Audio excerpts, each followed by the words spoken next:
उत्तर प्रदेश की योगी आदित्यनाथ सरकार ने नागरिकों को एक और तोहफा दिया है। अगर आप परिवार में प्रॉपर्टी की रजिस्ट्री याद करा रहे हैं तो सरकार का यह फैसला आपको राहत दे सकता है। दरअसल यूपी सरकार ने फैसला लिया है कि अब ब्लड रिलेशन में होने वाली रजिस्ट्री का अब कोई स्टाम्प शुल्क नहीं देना होगा। मात्र 5,000 रुपए के स्टाम्प पर रजिस्ट्री होगी और 1,000 प्रोसेसिंग फीस लगेगी। आपको बता दें कि सीएम योगी आदित्यनाथ की अध्यक्षता में बीते मंगलवार को कैबिनेट की बैठक हुई थी। इस बैठक में योगी सरकार ने प्रॉपर्टी गिफ्ट डीड प्रस्ताव को पास कर दिया है। इस प्रस्ताव के पास होने के बाद अपनों के नाम संपत्ति करने के लिए गिफ्ट डीड में 6,000 रुपए के स्टाम्प पर अब रजिस्ट्री की सुविधा प्रदान की गई है। अभी तक परिवार के अंदर गिफ्ट डीड में भी सर्किल रेट के हिसाब से रुपए खर्च करने पड़ते थे।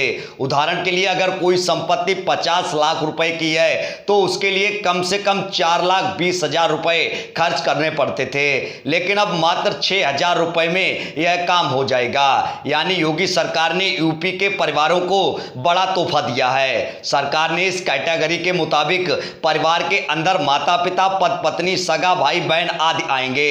मीडिया रिपोर्ट्स के मुताबिक योगी सरकार ने इस योजना को अभी पायलट प्रोजेक्ट के तहत शुरू किया है। यानी शुरुआत में इस योजना को केवल 6 महीने के लिए लागू किया जाएगा, बाद में इसको आगे भी बढ़ाया जा सकता है। शाहजहांपुर के रौजा मंडी स्थल में मुख्यमंत्री सामूहिक विवाह योजना के अंतर्गत 250 जोड़ों का आज विवाह संपन्न कराया गया, जिसमें 238 हिंदू एवं 12 जोड़े अल्पसंख्यक मुस्लिम समुदाय के रहे। कार्यक्रम का शुभारंभ वित्त मंत्री सुरेश कुमार खन्ना, राज्य मंत्री स्वतंत्र प्रभार जेपीएस राठौर व जिलाधिकारी उमेश प्रताप सिंह ने मां सरस्वती के चित्र पर माल्यार्पण व दीप प्रज्वलित कर किया।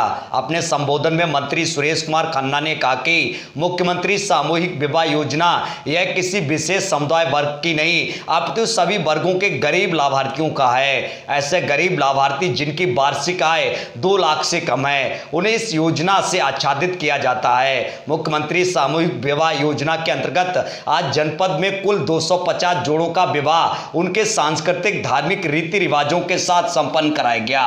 उन्होंने बताया कि ऐसे आयोजन अक्षम व अशक्त परिवारों की सहायता देते हैं। अब लड़की पैदा होने की उसकी शादी व उसके रोजगार तक सरकार साथ खड़ी है। उन्होंने उदाहरण देकर बताया कि मुख्यमंत्री कन्या सुमंगला योजना के द्वारा जन्म से पढ़ाई पूरी होने तक सरकार 15,000 रुपए 6 चरणों में देती है, जिसमें कन्या जन्म पर 2,000 रुपए मिलते हैं। पहले बेटा होने पर ही मिठाई बांटी जाती थी, अब बेटी होने पर भी सरकार 2,000 रुपए देती है। अब लड़की पैदा होना सौभाग्य की बात है। व्यवस्था की है 2,000 रुपए लड़की पैदा हो तो 2,000 रुपए सरकार देगी, लड्डू बांटो।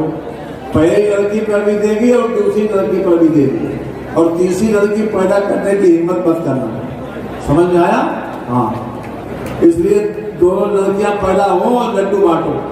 6 चरणों में 15,000 रुपया मिलेगा, फिर 2,000, फिर 1,000, फिर 2,000, फिर 2,000, फिर 2,000 और फिर 1,000, 1,000, 1,000, फिर 5,000।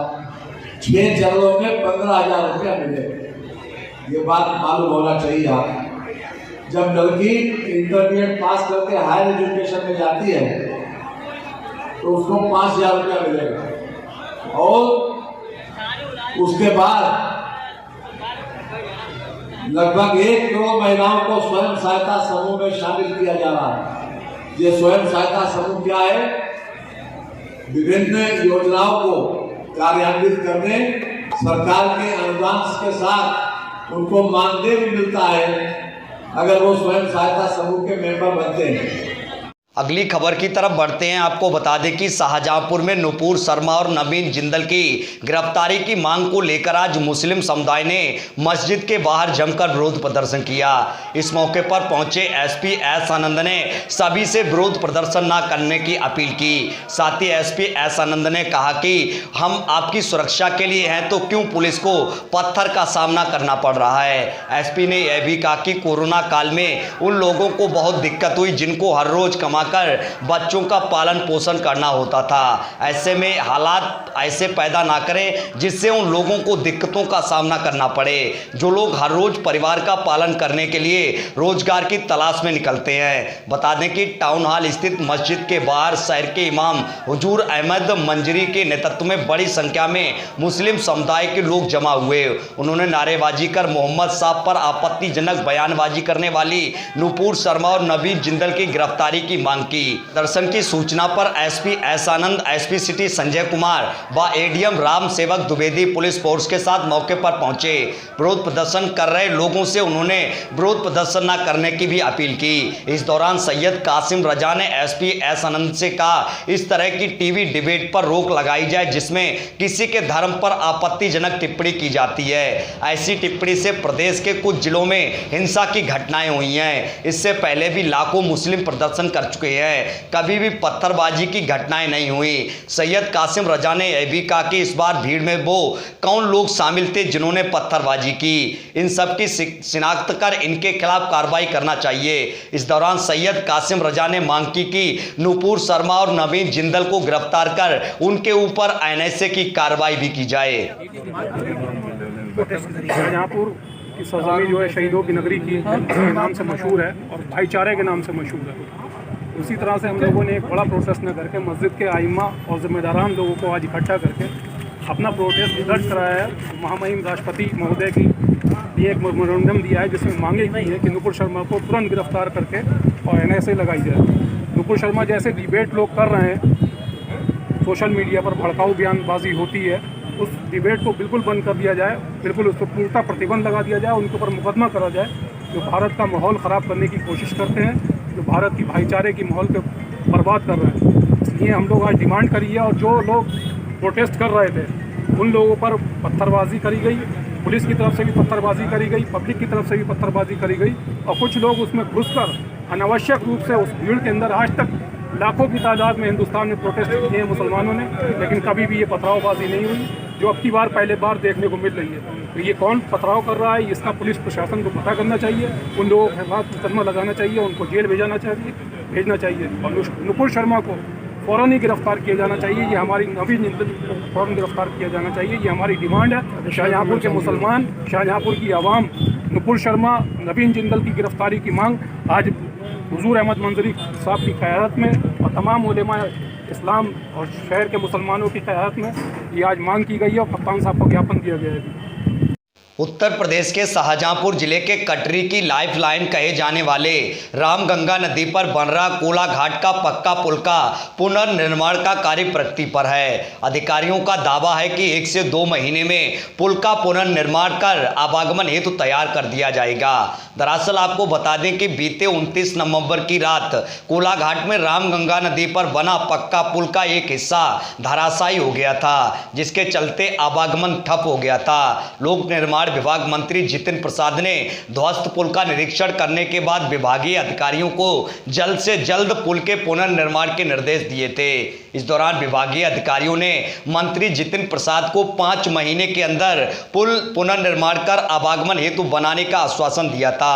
तो वहीं कोलाघाट पुल पर काम तेजी से जारी है और 2 कुओं का निर्माण लगभग पूरा हो चुका है। अधिकारियों का दावा है कि 1 से 2 महीने के अंदर पुल के लिए आवागमन हेतु तैयार कर दिया जाएगा। रामगंगा नदी पर कोला घाट का पुल टूटने से जहां एक तरफ मिर्ज़ापुर व कलान की जनता के लिए भारी कठिनाइयों का सामना करना पड़ रहा है, तो वहीं दूसरी तरफ यहां पर लोक निर्माण मंत्री जितिन प्रसाद के निर्देश मिलने के बाद यहां पर जो पुल का काम है लगभग ये पूरे हो चुके हैं। आप देख सकते हैं कि जो काम है कुओं पर वो यहाँ पर तेज़ी से जारी है और जो काम यहाँ पर किया जा रहा है वो बहुत तेज़ी से किया जा रहा है। हालाँकि अभी 3 से 4 महीने ही हुए हैं और दोनों कुएँ लगभग बनकर तैयारी हो चुके हैं। आप तस्वीरों में साफ देख सकते हैं कि 2 कुएं यहाँ पर लगभग बनकर तैयारी हो चुके हैं और आप देख सकते हैं जो काम बचा हुआ है वो भी यहाँ पर तेज़ी से किया जा रहा है। हम आपको ये भी बताना चाहेंगे कि ये पुल कोला घाट का पुल 2011 में यहाँ पर ये बनाया गया था। हालांकि 10 से 11 साल में ही ये कोला घाट का पुल भ्रष्टाचार की भेंट चढ़ गया, तो कहीं ना कहीं पूरी तरीके से जो पुल बनाने की संस्थाएं थी तो कहीं ना कहीं भ्रष्टाचार की पुल भेंट चढ़ा। हालांकि इसका खामियाजा मिर्ज़ापुर व कलान की आम जनता के लिए भुगतना पड़ा। हालांकि भाजपा सरकार बनने के बाद लोक निर्माण विभाग मंत्री जितिन प्रसाद ने इस पुल को बनाने के लगातार निर्देश दिए और ये पुल का जो काम है वो यहाँ पर तेज़ी से किया जा रहा है। हालांकि दोनों कुएं लगभग बनकर तैयार हो चुके हैं और जल्द से जल्द अधिकारियों का ये दावा है कि जल्द से जल्द इस पर आवागमन शुरू किया जाएगा। तो हमारे साथ इस समय कार्यदायी संस्था के अधिकारी मौजूद हैं। आप सर, क्या नाम है आपका? नितिन जी, किस तरह का ये कार्य चल रहा है और अभी कितना और समय लगेगा सर? कार्य बहुत तेज़ी से चल रहा है, बड़ी मेहनत के साथ हम लोग लगे हुए हैं और कोशिश है कार्य को जल्दी ही डेढ़ दो महीना में ख़त्म करने की कोशिश है। बाकी हमारा पियर कैप तक तैयारी हो गई है, ये भी आज कास्टिंग हो जाएगी। बीम हमारी ऑलरेडी पहले से ही कास्ट हो चुकी हैं, बस लॉन्चिंग करना है। पुरता लगे हैं हम लोग। ये जो ऊपरी जो फोल्डिंग है, किस तरीके से क्या इसकी प्रोसेस? ये बीम लॉन्चिंग करने के बाद फिर ऊपर हम अपना डेक स्लैब का काम शुरू कर देंगे। और अभी कितना क्या मानते हैं, अभी कितने दिनों की और लगता है?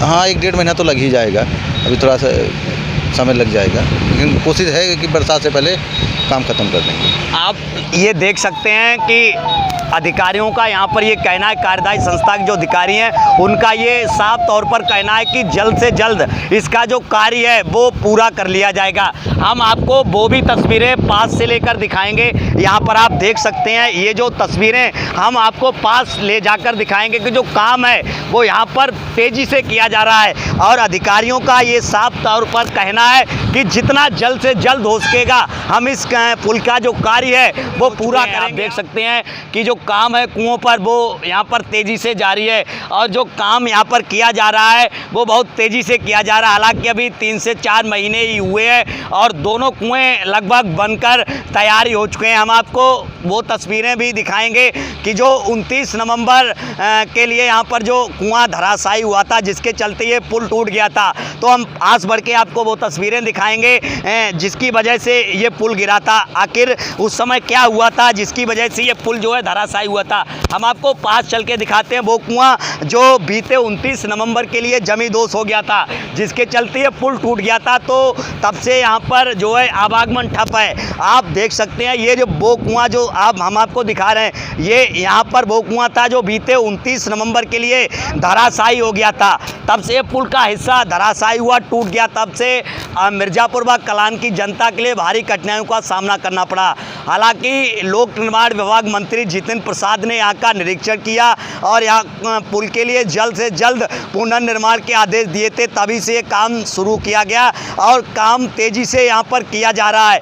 आप तस्वीरों में साफ देख सकते हैं कि 2 कुएं यहाँ पर लगभग बनकर तैयारी हो चुके हैं और आप देख सकते हैं जो काम बचा हुआ है वो भी यहाँ पर तेज़ी से किया जा रहा है।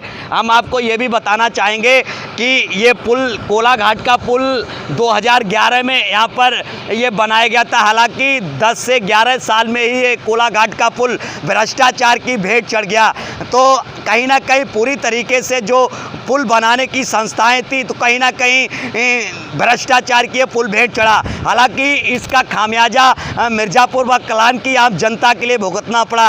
हालांकि भाजपा सरकार बनने के बाद लोक निर्माण विभाग मंत्री जितिन प्रसाद ने इस पुल को बनाने के लगातार निर्देश दिए और ये पुल का जो काम है वो यहाँ पर तेज़ी से किया जा रहा है। हालांकि दोनों कुएं लगभग बनकर तैयार हो चुके हैं और जल्द से जल्द अधिकारियों का ये दावा है कि जल्द से जल्द इस पर आवागमन शुरू किया जाएगा। हालांकि इसके ऊपर रखने के लिए जो स्लैबें हैं वो भी बनकर तैयार हो गई है, तो हमारे साथ बने रहिए, हम आपको वो भी तस्वीरें दिखाएंगे। आप आगे देख सकते हैं कि जो स्लैबें हैं इस पर रखने की वो भी बनाकर तैयार कर ली गई हैं। जा सकता है कि लगभग 1 और महीने में ये पूरा 1 आध महीने में ये काम पूरा हो जाएगा। आप तस्वीरों में देख सकते हैं ये वही कुआं है जो लगभग 3 महीने पहले यहाँ पर जमी दोष हो चुका था, यानी 29 नवंबर के लिए ये जो यहीं पर कुआं जो धराशायी हो गया था, जिसके चलते पुल का एक हिस्सा यहाँ पर धराशायी हो गया था। तब से जितिन प्रसाद, लोक निर्माण मंत्री जितिन प्रसाद ने यहाँ पर पुल के पुनर्निर्माण के लिए आदेश दिए थे और उसके बाद यहाँ पर काम चालू कर दिया गया था। तस्वीरों में आप देख सकते हैं हमारे हमारे पीछे कि ये जो काम है यहाँ पर पुल का बनाने का जो काम है, ये यहाँ पर पहले एक कुआं बनाया, आप देख सकते हैं यहाँ पर जो पुल का बनाने का काम है वो लगातार तेजी से जारी है। अब हम आपको वो तस्वीरें दिखाएंगे जो इस कुओं के ऊपर जो फोल्डिंग बनाई गई है उसके लिए ज़मीन पर ही बनाकर तैयार कर लिया गया। हालांकि पहले इसका जो हिस्सा था वो पहले इनके ऊपर ही बनाया गया था, लेकिन इस बार जो तकनीक का यहाँ पर यूज़ किया गया है, जो तकनीक यहाँ पर लागू की गई है, उसके लिए देख सकते हैं आप ये जो तस्वीरें हम आपको दिखा रहे हैं, ये जो फोल्डिंग है उसे ज़मीन पर ही बनाकर तैयार कर लिया गया है और मशीनों के जरिए इसको उठाकर आप देख सकते हैं इसी को उठा के मशीनों के जरिए इन कुओं के ऊपर रख दिया जाएगा और ये पुल आवागमन हेतु तैयार हो जाएगा। तो आप लगातार ये तस्वीरें देख सकते हैं, ये रामगंगा नदी पर बना कोलाघाट पुल था जो बीते 29 नवंबर के लिए यहाँ पर धराशायी हो गया था। हालांकि आप ये भी तस्वीरें देख सकते हैं कि आम जनता के लिए भारी कठिनाइयों का सामना करते हुए इस रेत से भी गुजरना पड़ रहा है। हालांकि लोक निर्माण मंत्री जितिन प्रसाद ने इसके बनने के तत्काल निर्देश दिए, भाजपा सरकार आई दोबारा से और इसे बनाने के जो निर्देश थे वो दिए गए, तो जल्द से जल्द इस कार्य को यहाँ पर किया जा रहा है और ये अंदाज़ा लगाया जा सकता है कि 1 से 2 महीने में ये जो कार्य है पुल का वो पूर्ण कर लिया जाएगा और आवागमन इस पर 1 से 2 महीने में चालू कर दिया जाएगा। शाहजहाँपुर से दिनेश पाल सिंह, सासी इंडिया 18 न्यूज़।